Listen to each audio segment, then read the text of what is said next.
Hi hello नमस्कार, कैसे हैं आप सब। आशा करता हूँ अच्छे होंगे, स्वस्थ होंगे, मस्त होंगे। दोस्तों आज की वीडियो में हम लोग डिस्कस करने जा रहे हैं बिहार दरोगा का होमवर्क सीरीज जो कि 18 फरवरी दिन मंगलवार को हुआ था, उसका डिस्कशन। तो वीडियो के लास्ट तक बने रहिएगा। अगर आप चैनल पर नए हैं तो चैनल को सब्सक्राइब कर लीजिएगा और टेलीग्राम चैनल से जुड़ जाइएगा दोस्तों, क्योंकि इसका PDF जो है आपको वहीं प्रोवाइड किया जाता है ताकि इसका आप अधिक से अधिक लाभ उठा सकें। तो चलिए शुरू करते हैं। पहला प्रश्न हमारा, किस विभाज्योतिकी के फलस्वरूप पौधे की मोटाई बढ़ता है। तो पौधे की मोटाई जो बढ़ती है दोस्तों, यह पार्श्व विभाज्योतिकी के कारण जो है बढ़ती है मोटाई। तो आंसर हमारा हो जाएगा पार्श्व विभाज्योतिकी। नेक्स्ट प्रश्न है, किसकी अधिकता के कारण पादप कोशिका की कोशिका भित्ति मोटी होती है। तो किसके अधिकता के कारण पादप कोशिका की कोशिका भित्ति मोटी होती है। तो यह जो होती है सेल्यूलोज के, किसके, सेल्यूलोज भित्ति के कारण, किसके कारण, सेल्यूलोज के कारण। अगला प्रश्न हमारा, फ्लोएम 4 कोशिकाओं से मिलकर बने होते हैं, वह कौन कौन होते हैं। तो फ्लोएम जो दोस्तों वह 4 कोशिकाओं से मिलकर कहते हैं, वह एक होता है हमारा चलनी नालिका, क्या, चलनी नालिका होता है। दूसरा हमारा होता है सहकोशिका, तीसरा तंतु, और चौथा दोस्तों मृदु ऊतक फ्लोएम, मृदु ऊतक फ्लोएम होता है। तो हमारा 4 होता है, इसको ध्यान में रखिएगा। नेक्स्ट प्रश्न है, मरुस्थलीय पौधों के एपिडर्मिस में कौन सा जल अवरोधक रासायनिक पदार्थ बनता है जो जल हानि को रोकता है। तो जल हानि को रोकता है कौन, तो क्यूटीन रोकता है दोस्तों। क्या, कौन से रोकता है, तो क्यूटीन जो है वह जल हानि को रोकता है। नेक्स्ट प्रश्न हमारा, कॉर्क में कौन सा रसायन होता है जिसके कारण कॉर्क में जल व गैस नहीं जा सकता। तो कॉर्क में जो होता है वह सुबेरीन होता है। क्या, सुबेरीन होता है, जिस कारण से कॉर्क में जो है जल व गैस नहीं जा सकता है। नेक्स्ट है हमारा, किन क्षेत्र के पौधों में वार्षिक विलय नहीं होता है। तो वार्षिक विलय जो दोस्तों ये समुद्री पौधे में नहीं होते हैं। समुद्री पौधे में जो दोस्तों क्या होता है कि वहाँ हमेशा जो है नमी रहता है, और जिस वजह से जलवायु में परिवर्तन नहीं होने के कारण, मौसम में परिवर्तन नहीं होता, जिस वजह से वार्षिक विलय जो है वहाँ के पौधों में नहीं होता। इसके उदाहरण के स्वरूप आप सुंदरवन के जो दोस्तों मैग्रो वन है उसको भी ले सकते हैं। नेक्स्ट हमारा, जंतु के अंगों के बाहरी भाग और आंतरिक भाग का निर्माण किस ऊतक के द्वारा होता है। तो जंतु के बाहरी भाग तथा आंतरिक भाग का निर्माण जो होता है वह उपकला ऊतक के द्वारा होता है। किसके द्वारा, उपकला ऊतक के द्वारा। तो हमारा सही उत्तर जो हो जाएगा वह उपकला ऊतक हो जाएगा। नेक्स्ट प्रश्न है, सेमुरिमिशन ग्रंथि स्तनधारियों के शरीर में कहाँ पाया जाता है। तो सेरुमिनस, सेरुमिनस जो दोस्तों ये स्तनधारियों के कान में पाया जाता है। कहाँ, कान में। तो ध्यान में रखिएगा, क्या कौन सा हमारा हो जाएगा, तो सेरुमिनस जो है कहाँ पाया जाता है, तो यह कान में पाया जाता है। नेक्स्ट प्रश्न हमारा, किस जंतु कोशिकाओं में हिस्टामिन, हिपैटिन, सीरोटोनिन का स्राव होता है। तो किस में होता है, तो यह जो होता है मार्स कोशिका में। किसमें, मार्स कोशिका में जो होता है यह होता है।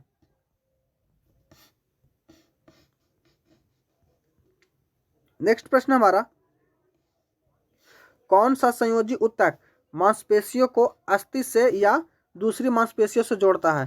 तो यह कौन जोड़ता है, तो यह जो हमारा जोड़ता है यह टेंडन जोड़ता है। कौन सा जोड़ता है, टेंडन।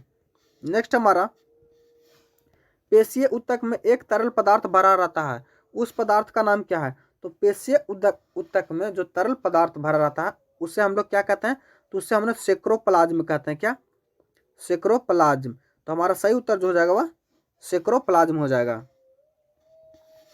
स्तनधारी वर्ग के जीवों के अस्थि में अनेक नली समान रचना होती है, उसे क्या कहते हैं। तो अनेक नली के समान जो संरचना होते हैं उसे क्या कहते हैं, तो उसे हेवर्सियस कहा जाता है। क्या, हेवर्सियस कहा जाता है। नेक्स्ट प्रश्न हमारा, केरल की सबसे बड़ी नदी कौन सी है जो पोन्नानी नामक स्थान पर अरब सागर में गिरती है। तो केरल के जो सबसे बड़ी जो नदी है जो पोन्नानी नामक स्थान पर गिरती है वो भरतपुजा है। क्या, भरतपुजा। नेक्स्ट प्रश्न हमारा, रानी दुर्गावती टाइगर रिजर्व किस राज्य में है, और यह जो है दोस्तों भारत का 54वां टाइगर रिजर्व है, जो कि कहाँ है, तो यह जो है मध्य प्रदेश में। कहाँ? मध्य प्रदेश में। बात करें दोस्तों 53वां टाइगर रिजर्व की, तो 53वां टाइगर रिजर्व कौन है हमारा, ये आप लोग कमेंट करके बताइए। और बात कर लें दोस्तों अभी वर्तमान में कितना, तो 58वां कौन सा है, तो हमारा यह माधवगढ़ टाइगर रिजर्व है। 57वां की बात कर ले तो 57वां कौन है, तो 57वां जो है दोस्तों ये रातापानी है। क्या? रातापानी। एवं 56वां की बात कर लें तो 56वां जो है गुरु घासीदास है। और 53वां कौन सा है दोस्तों, ये आप लोग कमेंट करके बताइए। नेक्स्ट हमारा, उद्योग के प्रबंधन में मजदूरों की भागीदारी के लिए उपयुक्त विधान बनाने का प्रावधान किस अनुच्छेद के तहत है, तो इसका अनुच्छेद दोस्तों 43 के ए में है। किसके? 43 के ए में। ऑप्शन नंबर मतलब हमारा जो हो जाएगा आंसर क्या हो जाएगा, वह 43 का ए हो जाएगा। और 43 का दोस्तों ये कब जोड़ा गया, तो ये 42वां संविधान संशोधन 1976 में जोड़ा गया था। इसके साथ और क्या जोड़ा गया था, तो इसके साथ साथ 39 का और 48 का भी जोड़ा गया था। इसको भी आप ध्यान में रखिएगा। नेक्स्ट प्रश्न हमारा, पीके थुंगन समिति का संबंध किस क्षेत्र से है, तो पीके थुंगन समिति का संबंध जो दोस्तों वह पंचायती राज से है। पंचायती राज कह सकते हैं या स्थानीय स्वशासन कह सकते हैं। बात कर ले स्थानीय स्वशासन की, तो स्थानीय स्वशासन का जनक किसको माना जाता है, तो जनक जो है दोस्तों वह रिपन को माना जाता है। किसको? रिपन को माना जाता है। और 1882 में, कब? 1882 में दोस्तों इसने शुरुआत की थी। बात कर ले स्थानीय स्वशासन का, तो स्थानीय स्वशासन को लागू कब किया गया था, तो इसको लागू किया गया था 2 अक्टूबर 1969 को। और किसकी सिफारिश पर लाया गया था दोस्तों, तो बलवंत राय मेहता समिति। किसके? बलवंत राय मेहता समिति की इन्होंने त्रिस्तरीय, कौन सी, कितनी स्तरीय, त्रिस्तरीय जो है सिफारिश की थी। बात कर ले दोस्तों द्विस्तरीय सिफारिश किसने किया था, तो द्विस्तरीय सिफारिश जो है अशोक मेहता ने किया था। किसने? अशोक मेहता ने। इसको इतना आप लोग ध्यान रखिएगा। नेक्स्ट प्रश्न है हमारा, तीसरे सत्याग्रही कौन बने थे, तो देखिए दोस्तों व्यक्तिगत सत्याग्रह, व्यक्तिगत सत्याग्रह की बात करें तो इसकी शुरुआत जो है 1940 में किया गया था। और किनके द्वारा किया गया था, तो यह विनोबा भावे के द्वारा गया था। और इनके प्रथम सत्याग्रही जो थे वो कौन था, विनोबा भावे थे। दूसरे सत्याग्रही कौन थे, तो दूसरे सत्याग्रही जो तो पंडित नेहरू थे। एवं तृतीय सत्याग्रही की बात करें तो तृतीय सत्याग्रही जो थे वह ब्रह्मदत्त थे। कौन? ब्रह्मदत्त। तो हमारा आंसर जो हो जाएगा वह ब्रह्मदत्त हो जाएगा। क्या? ब्रह्मदत्त। और दोस्तों बात करें विनोबा भावे की, तो रैमन मैग्सेसे पुरस्कार पाने वाले पहले भारतीय कौन थे, तो विनोबा भावे थे। और भूदान आंदोलन की शुरुआत भी किसने की थी, तो विनोबा भावे ने। इतना आप लोग ध्यान रखिएगा। नेक्स्ट प्रश्न है हमारा, हड़प्पा के सभ्यता में विद्वानों ने अनुमान लगाया कि मोहनजोदड़ो में कुओं की लगभग कितनी संख्या, तो मोहनजोदड़ो में लगभग कुएं जो थे दोस्तों वह 700 के आसपास थे। कितने? 700 के थे। आंसर जो हमारा हो जाएगा वह 700 हो जाएगा। बात कर ले मोहनजोदड़ो, तो मोहनजोदड़ो दोस्तों यह हड़प्पा सभ्यता के किस नदी के किनारे है, तो हड़प्पा सभ्यता के में यह सिंधु नदी के किनारे है। क्या?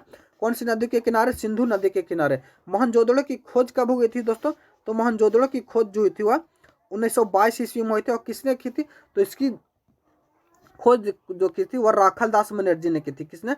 राखाल दास बनर्जी ने की थी। मोहनजोदड़ो की और भी बात कर ले दोस्तों तो इसे मृतकों का टीला भी कहा जाता है। क्या? मृतकों का टीला भी मोहनजोदड़ो को ही कहा जाता है।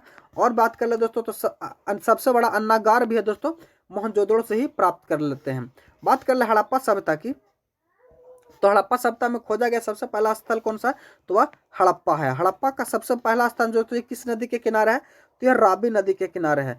और हड़प्पा की खोज किसने की थी, तो इसकी खोज जो है दोस्तों दयाराम साहनी ने। किसने? दयाराम साहनी ने कब की थी, तो 1921 ईस्वी में। कब की थी? कब? 1921 ईस्वी में की थी। हड़प्पा सभ्यता की और भी कुछ बात जान ले तो सबसे यहाँ हड़प्पा सभ्यता का जो बंदरगाह था दोस्तों वह लोथल था। अब बात कर ले लोथल किस नदी के किनारे था, तो यह भोगवा नदी के किनारे था। किस नदी के किनारे? भोगवा नदी के किनारे थे। यहाँ से माप तौल की साक्ष्य भी प्राप्त हुए हैं।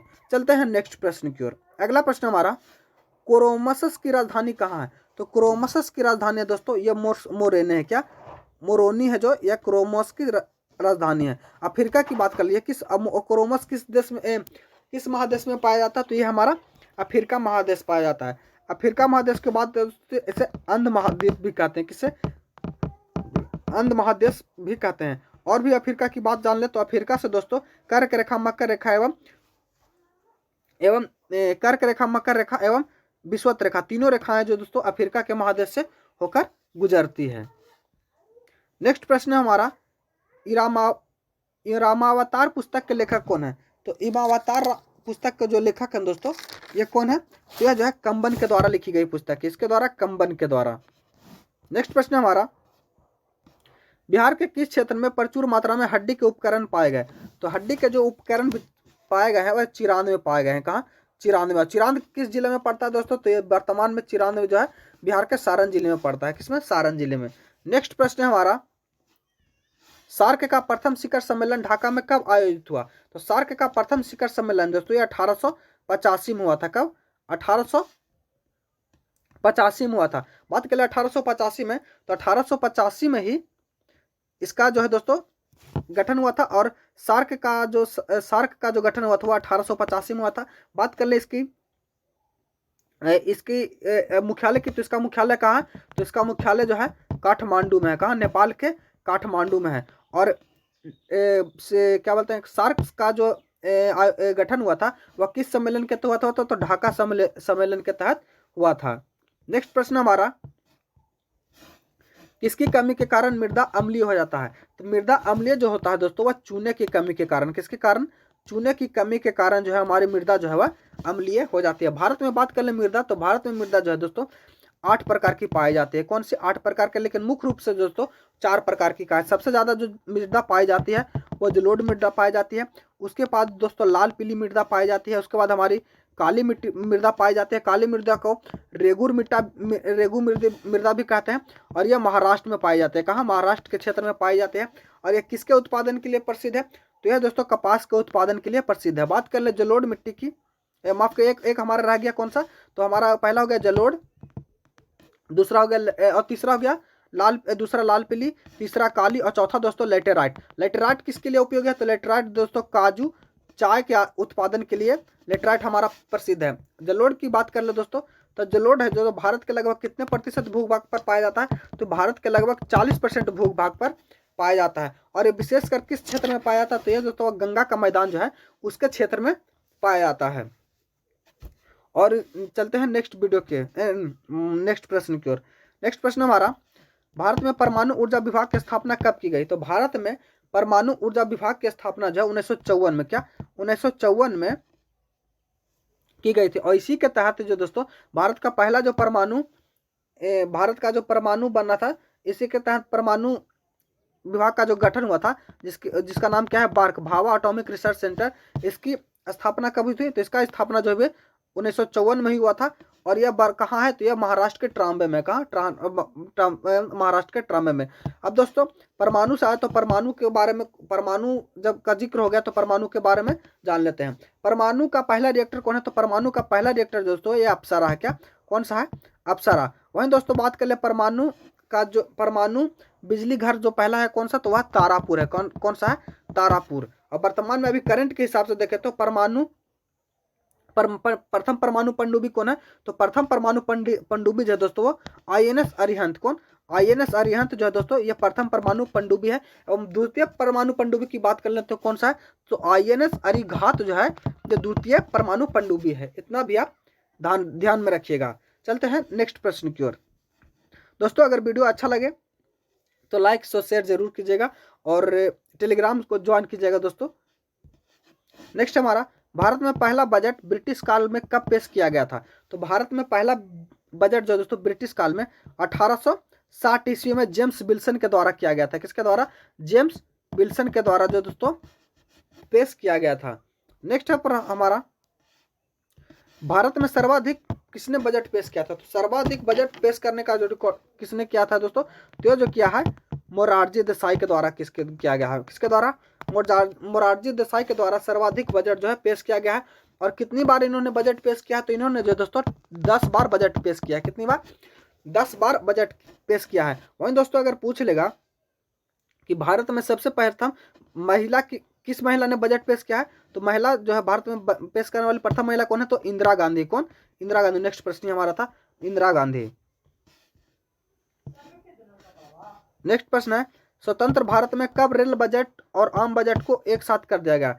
तो रेल बजट और आम बजट को जो एक साथ किया गया था दोस्तों वह 2017-18 में किया गया था। और किसकी समिति के सिफारिश पर किया गया था? तो यह जो किया गया था विवेक राय समिति, किसके समिति? विवेक राय समिति के सिफारिश पर किया गया था। बात कर ले दोस्तों रेल बजट को आम बजट से अलग किसकी सिफारिश किया गया था? तो एकवर्थ समिति के, किसके? एकवर्थ समिति के सिफारिश पर अलग किया गया था और विवेक राय समिति के सिफारिश पर दोनों को एक साथ किया गया था। बात कर ले दोस्तों बजट, स्वतंत्र भारत का पहला बजट किसने पेश किया था? तो स्वतंत्र भारत का पहला बजट जो दोस्तों सनमुखम सेट्टी ने, किसने? सनमुखम सेट्टी ने पेश किया था। नेक्स्ट है हमारा भारतीय संविधान के किस अनुच्छेद में केंद्रीय और प्रांतीय वार्षिक वित्तीय विवरण का उल्लेख है? तो केंद्र की बात कर ले दोस्तों, केंद्र में दोस्तों अनुच्छेद 112 में इसका उल्लेख है और स्टेट में बात कर ले तो स्टेट 202 में इसका उल्लेख है। आशा करता हूँ वीडियो अच्छा लगा होगा। अगर वीडियो अच्छा लगा दोस्तों तो वीडियो को लाइक और शेयर जरूर कीजिए और अगर आप चैनल पर नए हैं तो चैनल को सब्सक्राइब कर लीजिए। मिलते हैं अगले वीडियो में, तब तक के लिए धन्यवाद। जय हिंद।